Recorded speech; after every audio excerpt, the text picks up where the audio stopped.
આટલું બધું દર્દ સહન કર્યા પછી એટલું તો સમજાયું કે જે વધારે લાગણી રાખે છે એ જ દુઃખી થાય છે. સાચા વ્યક્તિ પર કડવી દવા જેટલો વિશ્વાસ કરવો, તે ગમશે તો નહીં પણ નડશે પણ નહીં.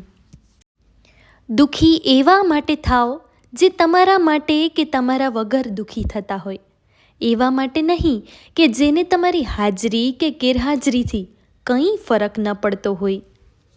ખુશ રહેવા માટે અમુક વાતો અને અમુક લોકો ભૂલવા જરૂરી છે.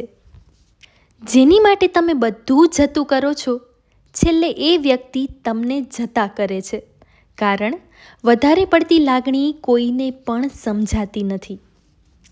સાથ તો એક દિવસ જિંદગી પણ છોડી દે છે.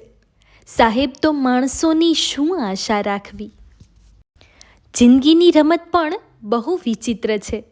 જે લોકો કોઈને તકલીફ નથી આપતા, એમના જ જીવનમાં તકલીફ છે.